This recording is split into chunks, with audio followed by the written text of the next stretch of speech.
Bora lá. 33 dias e contando. Mais um artigo da Marina Vinha sobre a sua dissertação com os índios cativeiro. Agora, a ressignificação das brincadeiras tradicionais e da prática esportiva entre os índios cativeros. Esse artigo discorre sobre a reperspectivação em que se encontram os índios cativeiro no tocante às brincadeiras tradicionais e ao esporte. Pesquisas de campo deram ênfase à discursividade de jovens do sexo masculino, dos adultos, das lideranças, dos mais idosos, expressando-se sobre os temas em questão. Os dados foram analisados segundo a teoria da análise do discurso e a fundamentação teórica valeu-se do tripé do conhecimento provenientes da educação física e esporte, da antropologia e da linguística. Tradicionais esportes índios. Introdução. O presente artigo consiste em uma reflexão de pontos essenciais extraídos da pesquisa. Memórias do guerreiro, sonhos de atleta, jogos tradicionais e esporte entre os jovens cativeiro.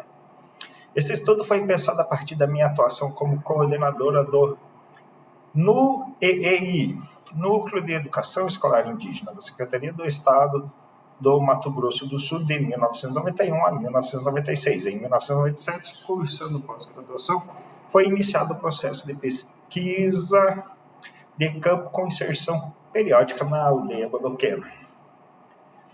Os dados para a análise foram sendo obtidos através do referencial teórico da bibliografia específica sobre os cativeiro, acrescido de relatos orais provenientes dos sujeitos enunciadores.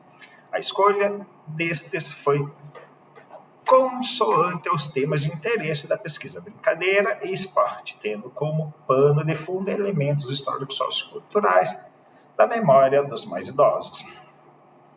O suporte teórico foi sustentado no tripé de conhecimento das áreas de educação física, fundamentos históricos, sociais e biológicos aplicados, antropologia e análise do discurso linguístico.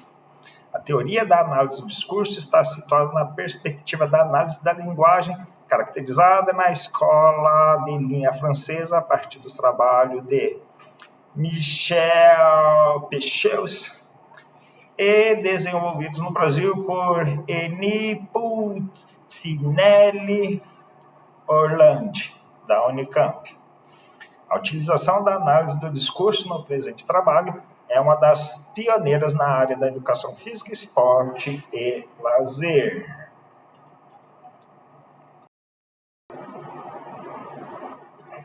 Para a coleta de dados orais, a referência foi a linha metodológica elaborada por May, segundo o estudo de história oral com especificidades para grupos indígenas.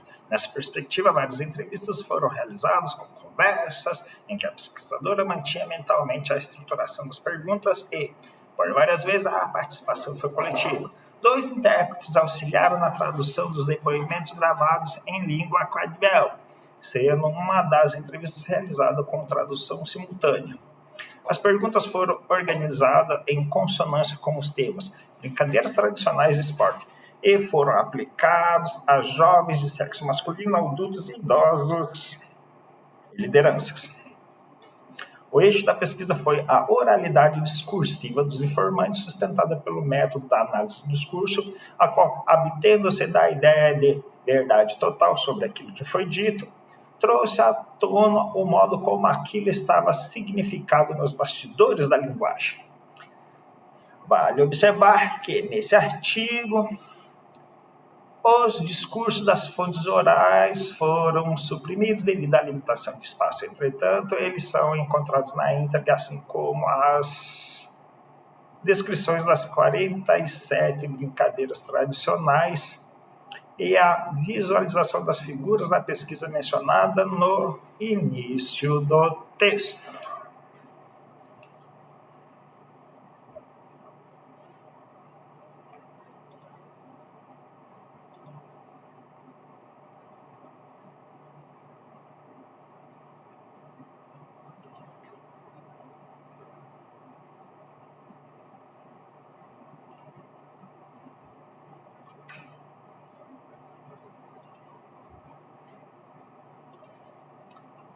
Panorama sociocultural e histórico.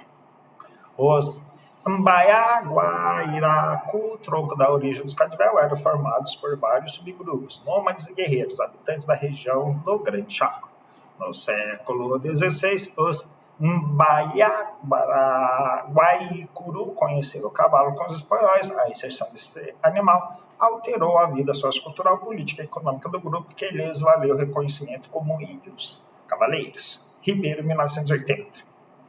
Em um estilo de sociedade estratificada de forma étnica-social, a personalidade ideal definida pela cultura era concebida como sendo de um grande guerreiro, cujo comportamento era definido no mito de criação.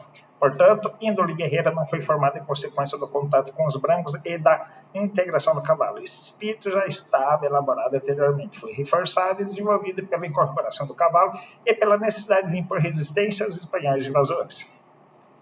Tal mito também define a diferenciação da sociedade alicerçada das diferenças das relações intertribais e contextualizar os não índios. Siqueira, 1903, Chade, em 1946, citados em 1999.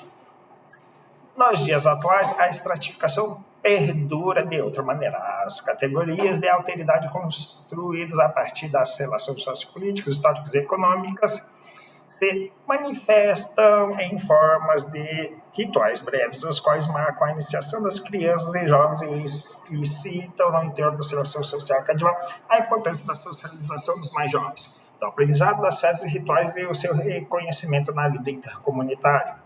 As comemorações são ocasiões em que ocorre uma espécie de síntese cultural. São as festas da cultura, como dizem os cadivel, as quais ainda mantêm o caráter didático de transmissão e socialização dos mais jovens. Siqueira, 1993.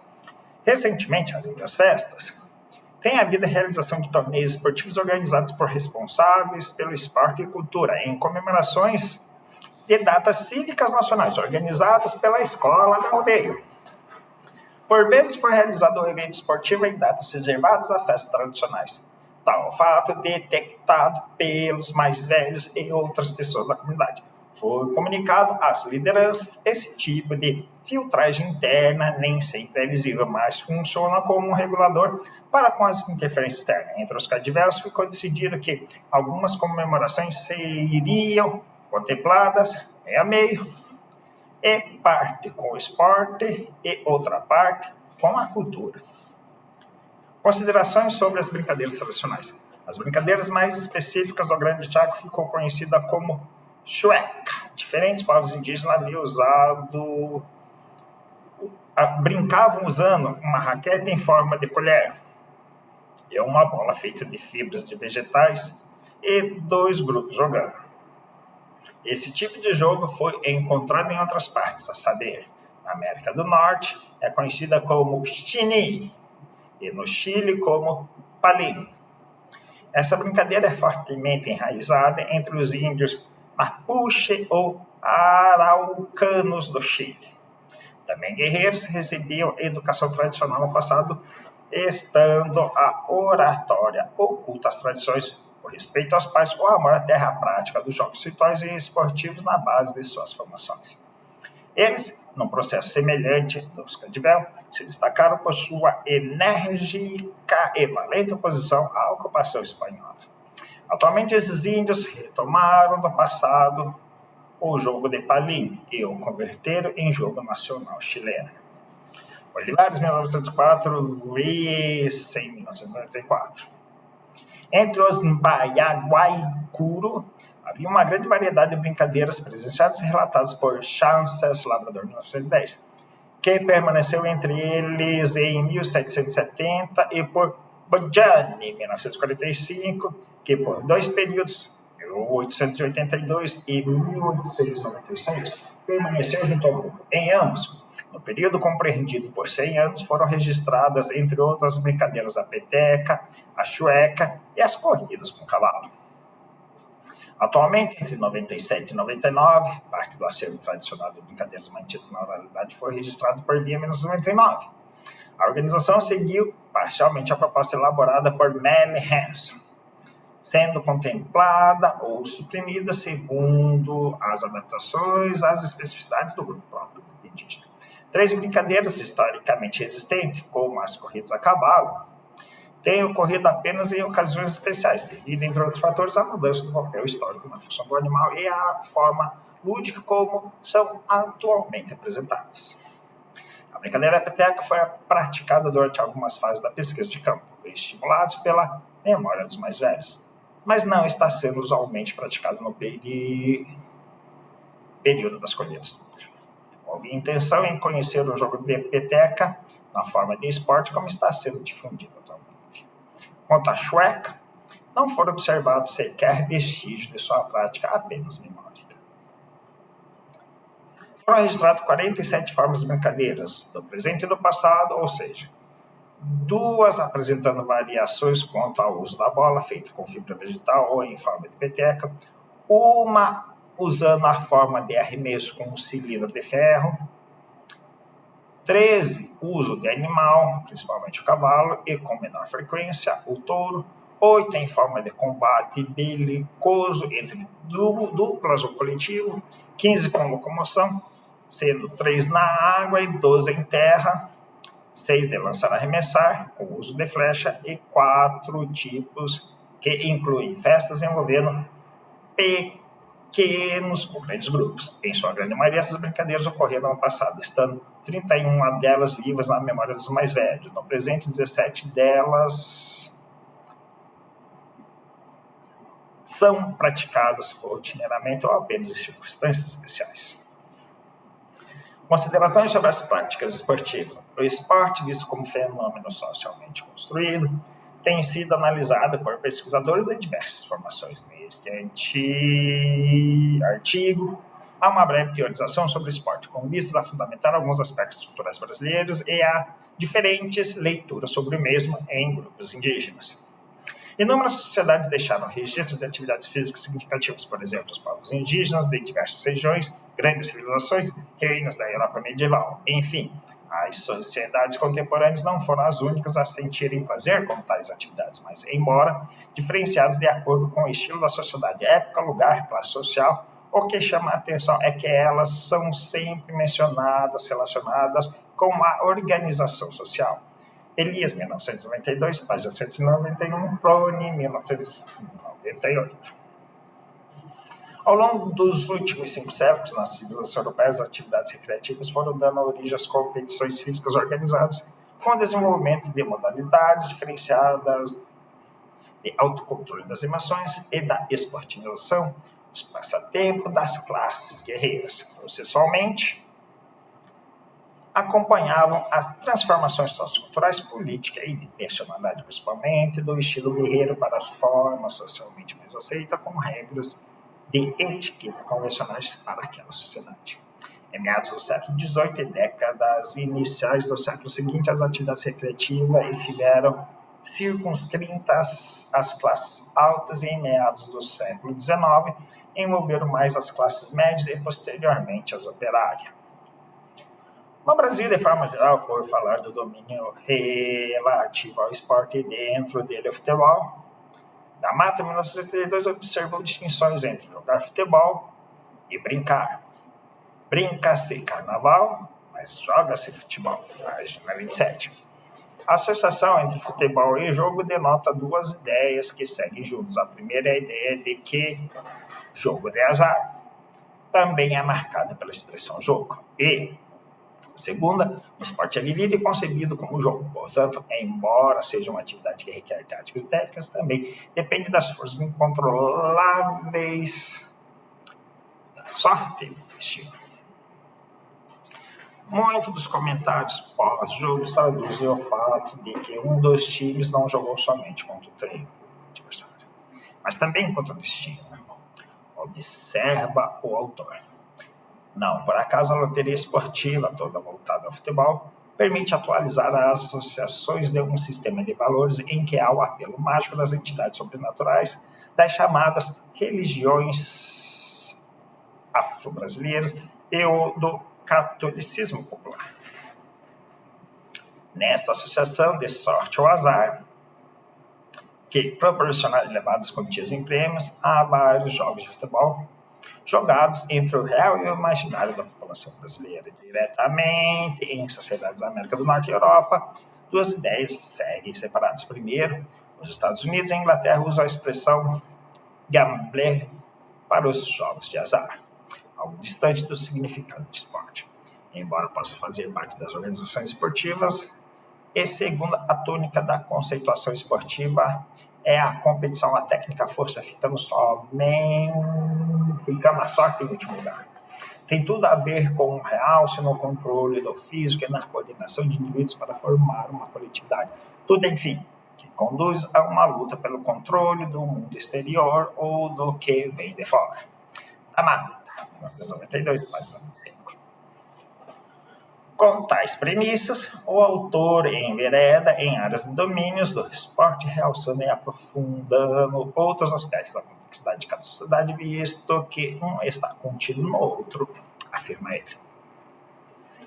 O esporte na leitura de alguns grupos indígenas na sociedade brasileira, por sua vez, vai lentamente mostrando sua diversidade composta por uma população de estimados 206 diferentes grupos étnicos, sobreviventes a 1000 outros antes da chegada dos europeus, com cerca de 170 línguas nativas existentes ou ocultadas pela falta de espaço para essas populações de se significar que, já que muitos dos seus pontos de vista são tomados fora do contexto de onde eles vivem. Ricardo, 1985, página 29. Proveniente de alguns grupos étnicos brasileiros, o termo esporte tem adquirido maneiras próprias de significar, geralmente denominado nossos esportes tradicionais ou futebol dos índios. Apresenta outras leituras fundadas em diferentes valores socioculturais ainda carentes de estudos mais aprofundados. Para os Chavantes, Mato Grosso, a corrida com toras de Buriti é considerada um esporte tradicional. Segundo eles, o futebol, jogo de que gostam muito, é equivalente a essa corrida, pois a bola e a tora são símbolos circulares e, nas duas atividades, a cooperação coletiva é fundamental. Brasil, MEC, 1998, página 331. Entre os índios Cadivel é falada a língua Cadivel e nela existe a palavra Nalgo, significando festa ou brincadeira, com sinônimos. Para a palavra jogo de futebol, criaram recentemente a palavra bolaga, que também é usada para esporte, originada da palavra bola, Sândalo, 1955. Na historicidade da palavra, poderia estar situada uma forma de contato com a sociedade envolvente, caracterizada pelo uso desse tipo de bola como brinquedo e pela utilização dos membros inferiores em determinadas brincadeiras. Ambas as condições, o uso da bola e dos membros inferiores, não compunham o arcebo de brincadeiras tradicionais do grupo ou era raro entre eles. Na aldeia bodoquena foi observada a prática das modalidades esportivas de vôlei, atletismo e futebol. Fortalecendo esses interesses, foi manifestada a intenção de construção de quadros poliesportivos, vôlei e futebol de salão. Além das quadras construídas informalmente ao lado da habitação de algumas famílias, como incentivo à melhoria técnica e tática, há 5 equipes de futebol masculino e uma equipe feminina. Entre os jovens de ambos os sexos, há em torno de 3 ou 4 grupos que treinam com técnicos diferentes. Nos finais de semana é comum a realização de jogos entre os times da aldeia ou a participação em torneios entre municípios de Bodoquena ou fazendas circunvizinhas. Os homens possuem 2 jogos de uniforme com desenhos de motivos artísticos Cadivel, doados por um antropólogo que os assessorava. Continuamente solicitam materiais esportivos como jogo de cartões, apito, bolas, chuteiras e uniformes, sendo esses os melhores presentes para os homens envolvidos com a prática ou a organização esportiva. Simultaneamente, sinalizam a necessidade de receber estudos na área de treinamento físico, técnico, tático e de arbitragem. Envolto em todo esse processo de receptividade para com o esporte, foi observado na discursividade dos informantes o uso das palavras festa e esporte, brincadeira em situações nas quais aparentemente elas se misturavam. Entretanto, em análises mais criteriosas foram percebidas distinções de significados. Os mais idosos fazem uso simultâneo dos termos em diferentes situações. Geralmente, eu faço com predominância da palavra brincadeira. Entre os mais jovens, praticantes de esporte e mais próximos da cultura urbana e industrial, a distinção entre sentimento de rivalidade, presentes junto ao texto de ser campeão. Proveniente dessas relações do contato via esporte e o sentimento de raiva, originado da cultura tradicional e solucionado durante a brincadeira da luta, praticada no passado. Considerações finais. As diferenças entre o sujeito social, que é o índio, e o sujeito social, que é o branco, certamente ampliam as formas de leitura do esporte. O uso dos termos, ora com significados da memória indígena, ora não, sugere uma fase de ressignificação do sentido tradicional da festa e da brincadeira e novos significados para o esporte. O tema esporte é complexo, mesmo na sociedade envolvente, portanto, em uma sociedade sem Estado, Canivel, convivendo com sociedades-estado, perguntas podem ser formadas e ficam no aguardo de pesquisas mais profundas que possibilitam a melhor compreensão. Bom, estariam os índios Canivel esportivizando suas práticas lúdicas e ou estariam vulneravelmente expondo-se à supremacia do esporte? 2. Estariam simplesmente tomando conhecimento do lado prazeroso da prática esportiva e ou da poderosa linguagem do mundo contemporâneo, esporte, o conhecimento do mundo dos brancos, fazendo dela uma forma de divulgar também sua cultura. Brasil MEC, 1998. Finish.